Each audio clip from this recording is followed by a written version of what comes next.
Penyelidikan orang hilang itu dimulai tepat sebelum liburan. Kurang dari 72 jam kasus ini menjadi mematikan setelah mayat ditemukan di dekat jalan raya Massachusetts. Bertahun-tahun kemudian, keluarga korban bertemu pembunuhnya yang tanpa penyesalan. Bajingan, dasar pecundang, sampah, kamu idiot. Ini Inside the Crime dari Law and Crime. Saya Elizabeth Milner.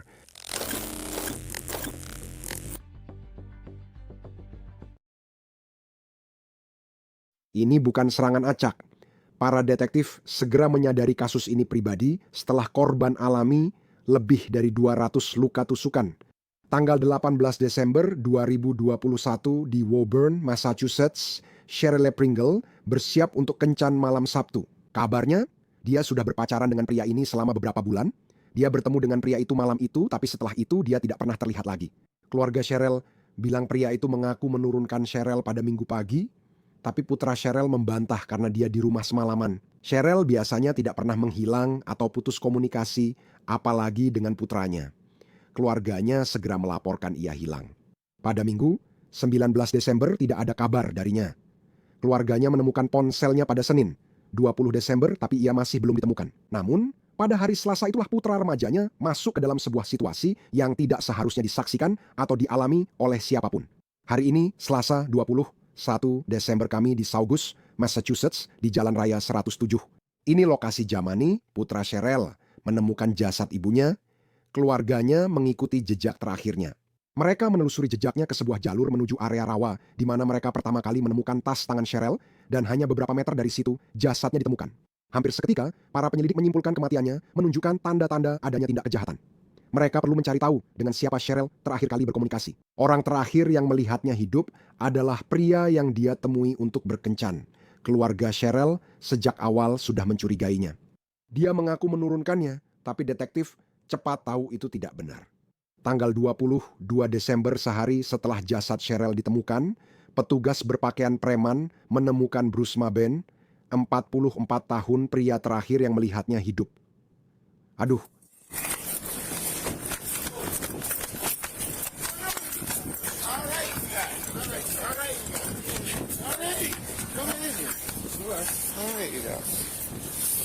I don't got nothing on me. All right. One of the questions on the suspect came outside to find my car. My name is Bruce Lee. Okay. Saya tidak membawa apa-apa. You got... Saya tidak pernah ambil ponsel dan tadi mau merokok ganja. Yep. You got me on the internet, crazy. I know. My girlfriend. Right back in your pocket.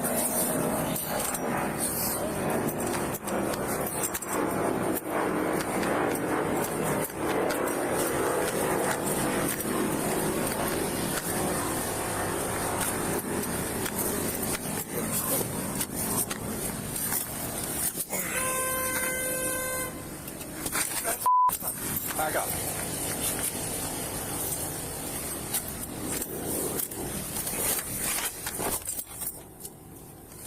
Yeah, sorry about we're all set. He's in custody over here. Things changed, I guess. Bruce mencoba pura-pura tidak tahu kenapa petugas ada di sana, karena mereka bukan datang untuk ganjanya.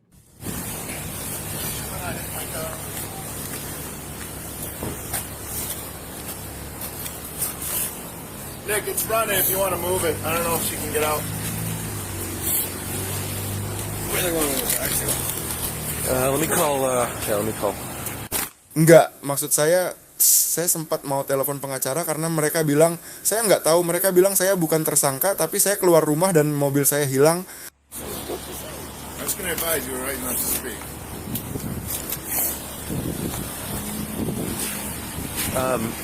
Steve's calling Captain McDonald right now. I'm gonna figure out what to do. Apakah saya kenal kamu? Yeah. Ah, kamu. Ya. Bro, itu kedengarannya seperti aku. Apa itu? Apakah itu terdengar seperti aku? Aku tidak bisa menyebut itu. Tapi aku ingat kamu dari masa lalu. Ya, aku pernah menangkapmu beberapa kali. Driver license. Apa itu? Driving without license. Yeah, that's it. Sorry, you connected to my car. Yeah, I was going to pick him up. Hey, Steve. Ya. Hey, Steve. Apakah saya sedang ditahan? Okay, sounds good.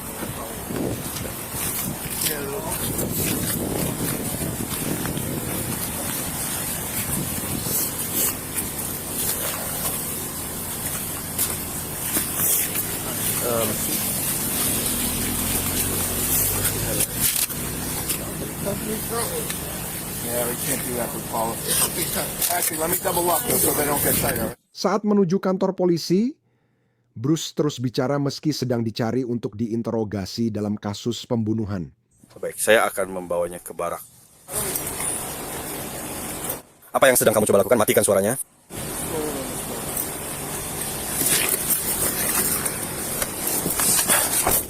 Kamu lihat ponselku masih menyala. Aku sedang menelepon. Di mana itu? Di sini?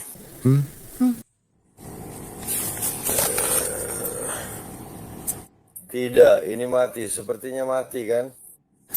Oke bro, aku akan bawa dia ke barak.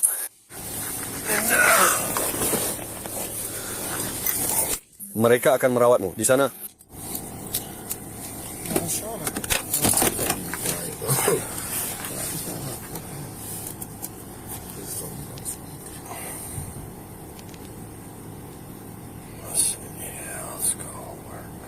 In 800 feet, turn right.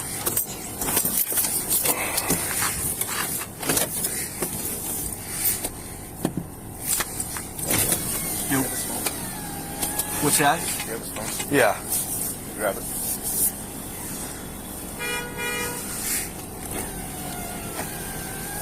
Aku rasa ada sesuatu di sakuku.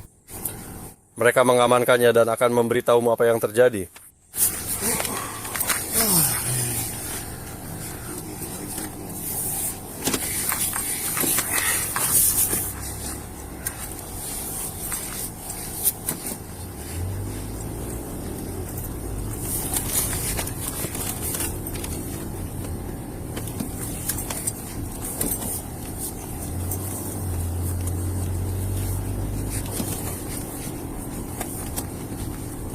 Jadi kamu tahu kamera ini menyala, jadi kamu sedang merekam video dan audio.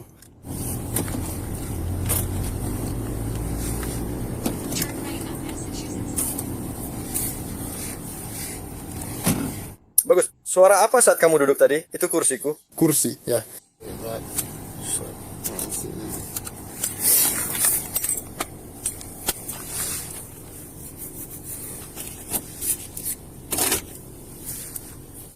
Kenapa kamu datang padaku hanya untuk interogasi? Dengar, aku tidak ada hubungannya dengan kasusmu. Ya, jangan tanya aku. Aku hanya disuruh mengambilnya. Nanti ada beberapa orang di kantor yang bisa kamu ajak bicara. Bisakah kamu membantuku sedikit saja? Apa yang kamu butuhkan? Aku akan coba kalau bisa. Pacar asliku akan datang bersamaku. Dia mungkin sebentar lagi sampai di sana. Pacar aslimu akan menemuimu. Di sini. Kami sedang di luar.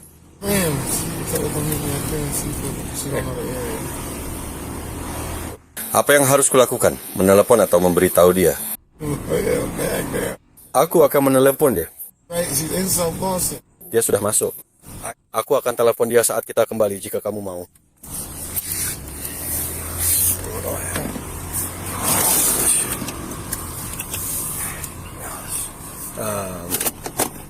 Ya, kamu tahu nomornya. Ya, aku akan mengeluarkan ponselku. Ya, kami akan minta nomormu dan aku akan menelepon dia. Siapa namanya? Linda. Linda.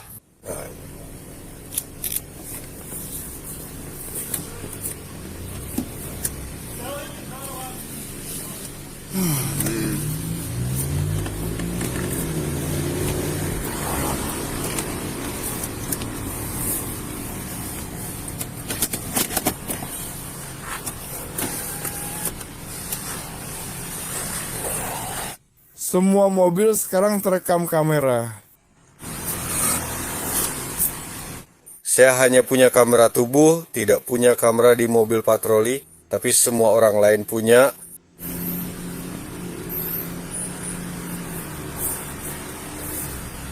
Mereka mencatat saya sebagai bersenjata dan berbahaya. Siapa yang bilang begitu? Saya bertanya karena caranya.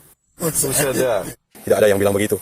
Bukan, cuma caranya saja. Kalian semua bertingkah dan berlebihan. Dan saya seperti, hey, tangan saya sudah begini. Bro, saya nggak ngapa-ngapain atau kemana-mana. Ya, kamu memang seorang pria sejati.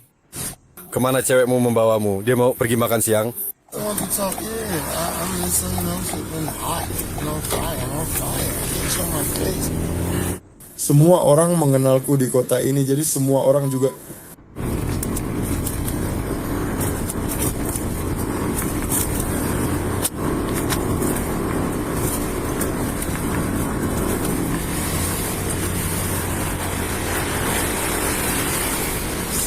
Iya, jangan ini.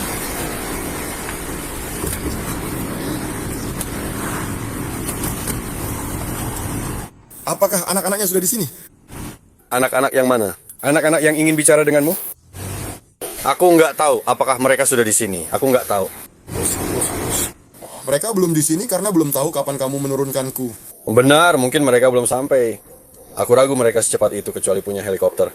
Jadi kita banyak belajar tentang siapa sebenarnya Bruce dari perjalanan mobil itu. Dia mengaku punya pacar, tak pernah sebut Cheryl, atau peduli kalau dia sudah meninggal. Sebaliknya, dia hanya mengeluh tentang dihujat di media sosial. Sekarang, awalnya, saat Bruce dibawa masuk, para pejabat tampaknya menggunakan sebuah taktik. Mari dakwa dia, kita punya bukti, jadi bisa menahan sementara. Mereka pun melakukannya.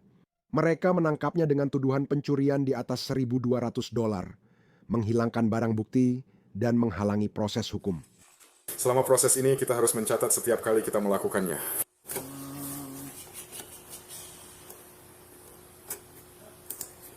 Properti saya ada di sini. Properti Anda? Ya. Ya, saya sudah punya di sini. Saya akan memeriksanya dan masuk lewat ini. Ponsel saya masih di sini. Saya tidak mengirimkannya ke sana. Mungkin mereka masih memilikinya dan sedang memeriksanya. Saya tidak bilang apa-apa tentang itu. Mereka seharusnya bilang, kami punya ponselmu, tapi malah pergi begitu saja. Mungkin mereka akan mengembalikannya saat di darat, yang itu asumsiku. Bajingan itu langsung pergi.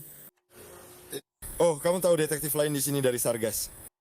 Ya, Dia dari Sargas bersama mereka. aku akan pergi memeriksa, aku akan pergi melihat. Karena dia mungkin membawa ponselku. Ya, Pasti ada yang membawanya. aku hanya perlu membacakan Miranda, ini bagian dari proses penahanan. Sebesar sekali mengajukan percayaan Anda harus memahami hak-hak Anda. Anda berhak untuk tetap diam. Apapun yang Anda katakan bisa dan akan digunakan melawan Anda di pengadilan. Anda berharap bicara dengan pengacara sebelum kami bertanya apapun. Dan boleh didampingi selama pemeriksaan. Jika tidak mampu membayar pengacara, pengacara akan disediakan. Jika Anda memutuskan untuk menjawab pertanyaan sekarang, Anda tetap memiliki hak untuk menghentikan pemeriksaan kapan saja. Apakah Anda mengerti apa yang telah saya bacakan kepada Anda? Dengan mempertimbangkan hak-hak tersebut, apakah Anda ingin berbicara dengan saya sekarang? Baiklah, kami hanya sedang melakukan proses pencatatan. Apakah Anda sudah ditinggal di sini? Saya hanya butuh tanda tangan Anda. Silakan coret-coret di sini, tidak masalah.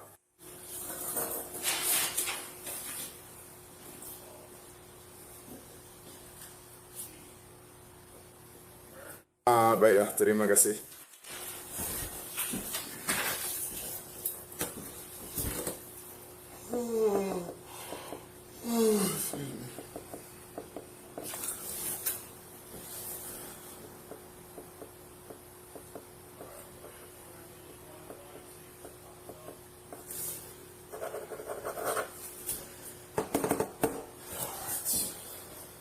Sudah selesai?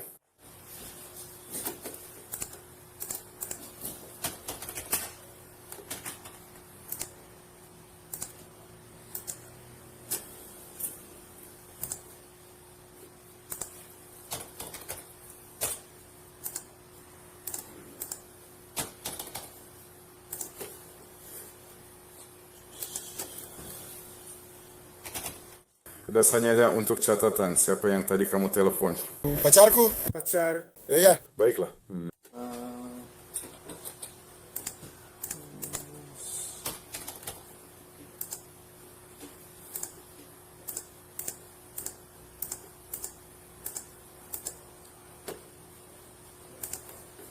Kamu minum obat apa? Tidak.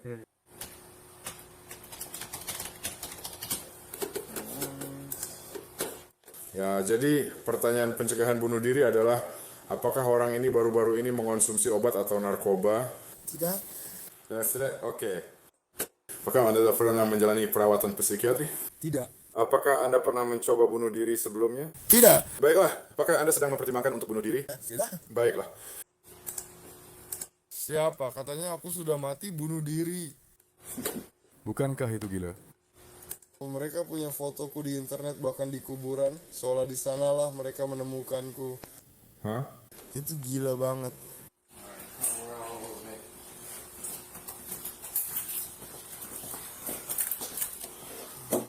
Tetap di sisi ini. Kita mulai dengan tangan kirimu, baik. Ini hanya air. Baiklah, jadi kita akan melakukan seperti yang ada di gambar ini, baiklah.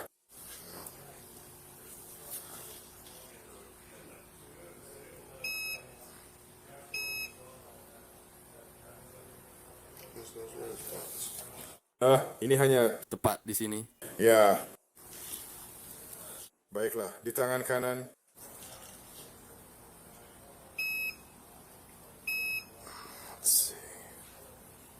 Ya, lakukan lagi. Biasanya setelah 2 atau 3 kali mencoba, itu akan langsung menerima.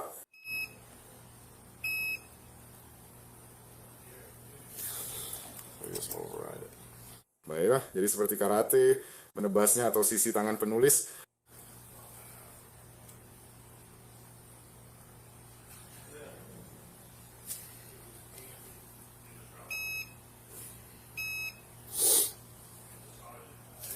Baik, keren. Jadi kita seharusnya sudah siap.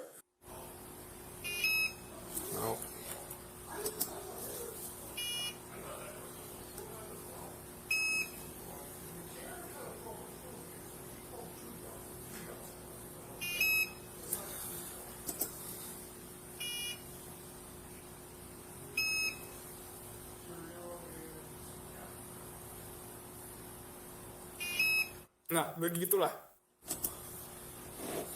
Baik, itu bukan pelanggaran besar. Tidak apa, tidak ada kecocokan yang ditemukan. Kamu tidak berhasil. Oke, semua. Baik dah. Enggak, tetap di sini saja bersamaku.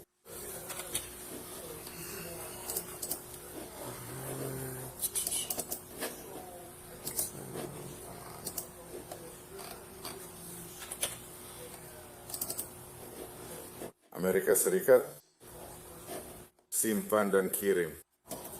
Baik, aku masih tempatkan kamu di bangku cadangan dan cari tahu siapa yang menjemputmu sekarang. Sekarang, ini kesempatan terakhir Bruce berbicara dengan orang luar sebelum dibawa ke sel. Dia memanfaatkan satu panggilan teleponnya. Dengarkan, aku sedang kembali untuk menelepon mereka. Saat ini aku punya 4. Kalau mereka tidak memberiku jaminan malam ini, dan kalau itu di kantor polisi ini, oke, itu tanggung jawabku. Siapa yang akan maju dan membayar jaminan, mereka memberikannya padaku. Aku mencintaimu. Aku akan menelepon. Kamu harus melihat siapa yang melakukan itu.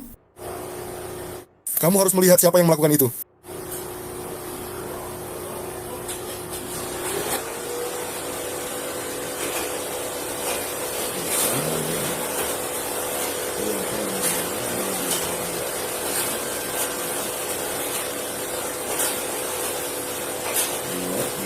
No.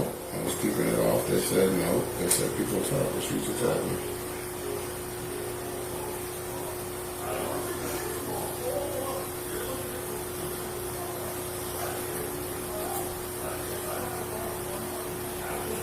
You shouldn't tell nobody.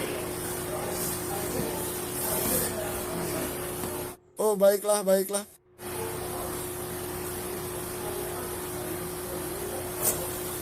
Ya, saudara, dia mungkin akan bilang begitu. Aku hanya membuat... Kamu tahu maksudku? Tak tahu apa yang dia lakukan, juga tak sadar melakukannya.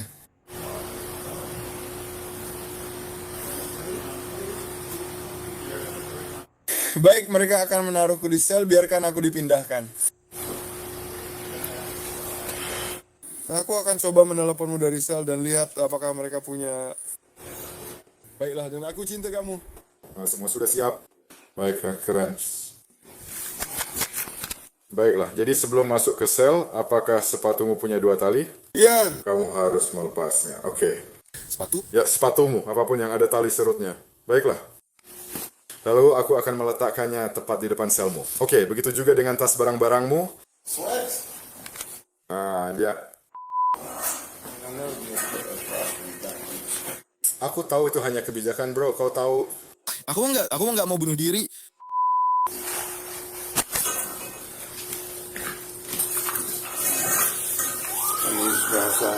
Ada apa? Taruh ini di luar sel. Ya, aku akan taruh jaket dan sepatumu. Oh, aku bisa pakai jaketnya. Biar aku lihat dulu. Nggak ada tali serutnya. Di situ juga ada selimut. Aku kasih kamu.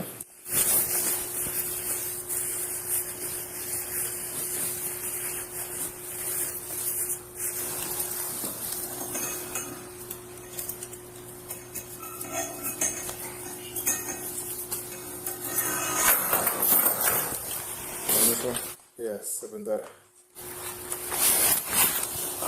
Ya, lalu kamu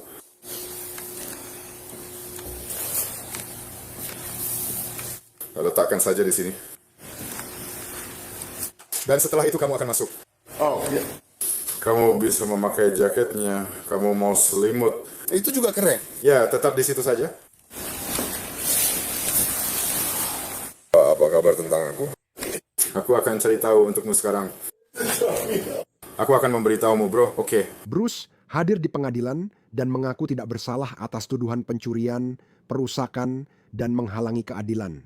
Pada Januari 2022, kejaksaan mendakwanya atas pembunuhan dan sejak itu dia ditahan tanpa jaminan. Lebih banyak detail tentang pembunuhan Cheryl terungkap di ruang sidang Massachusetts, termasuk kemungkinan motifnya. Menurut jaksa, Cheryl mengirim pesan kepada temannya sebelum kematiannya bahwa dia akan mengakhiri hubungannya dengan Bruce. Jaksa menilai Bruce marah karena Cheryl mengakhiri hubungan, lalu ia masuk ke rumahnya dan mengancam dengan pisau. Setelah bertengkar, ibu Cheryl mengatakan di pengadilan keluarganya harus mengadakan pemakaman peti mati tertutup untuk Cheryl karena ia ditikam lebih dari 215 kali. Kasus Bruce dibawa ke juri musim gugur ini dan dia dinyatakan bersalah membunuh. Keluarga Cheryl mendapat kesempatan terakhir menghadapi pembunuhnya dan bisa dibilang ibunya tidak berbasa-basi. Kamu tidak pantas berjalan di sini. Kamu akan mendapat yang pantas karena Tuhan tidak suka kejahatan. Aku harap kamu membusuk di neraka atas apa yang telah kamu lakukan. 217. Luka tusukan di malam hari sendirian dan hanya menangis. Ketika Cheryl dibunuh, sebagian dari diriku ikut mati bersamanya. Dasar pecundang, dasar sampah. Kamu bodoh. Bruce tak akan pernah melihat dunia luar lagi setelah divonis penjara seumur hidup tanpa pembebasan bersyarat. Bruce Maben dilaporkan diperintahkan untuk menjalani hukuman di penjara Supermax dengan keamanan tinggi di Lancaster, Massachusetts. Terima kasih sudah menonton Inside the Crime. Saya Elizabeth Milner.